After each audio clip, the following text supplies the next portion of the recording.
18 ఏళ్ళు కంప్లీట్ నిండి ఉండాలి. అలాగే ఇంతకుముందు ట్రాన్స్పోర్ట్ తోలేదానికి ఒక రకంగా లైసెన్స్ ఉండేది, నాన్ ట్రాన్స్పోర్ట్కి ఒక రకంగా ఉండేది. ఇప్పుడు 700 kg వరకు బరువు ఏదైతే ఉంటుందో LME వెహికల్స్ అన్నిటికీ కూడా ఒకటే కేటగిరీ కిందికి ఆటో వెహికల్స్ అన్నిటికీ కూడా మనం 7500 kg లోపలే ఉంటాయి. కాబట్టి వీటన్నిటికీ కూడా ఒకటే లైసెన్స్ LME ఉంటే సరిపోతుంది. కాబట్టి ఇంతకుముందు ప్యాసింజర్లు తోలేదానికి ఒక బ్యాడ్జ్ ఉండేది, ఇప్పుడు బ్యాడ్జ్ తాత్కాలికంగా నిలుపుదల చేయబడమైంది. కాబట్టి సో అలాంటి వాటివన్నీ కూడా మనం తెలుసుకుంటే సరిపోతుంది.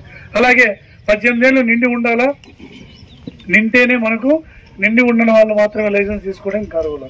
మనమందరం లైసెన్స్ తీసుకునేది కాదు, ఒక వాహనాన్ని తీసుకునేటప్పుడు ఆ వాహనం కండిషన్ ఎలా ఉంది, ఆ వాహనం బ్రేక్స్ ప్లే ఎంత ఉంది, క్లచ్ ప్లే ఎంత ఉంది, గేర్ ప్రాపర్గా పడతా ఉందా లేదా, లైట్లు సరిగా వెలుగుతున్నాయా లేదా, ఇండికేటర్లు పడుతున్నాయా లేదా, వైపర్ సరిగా పనిచే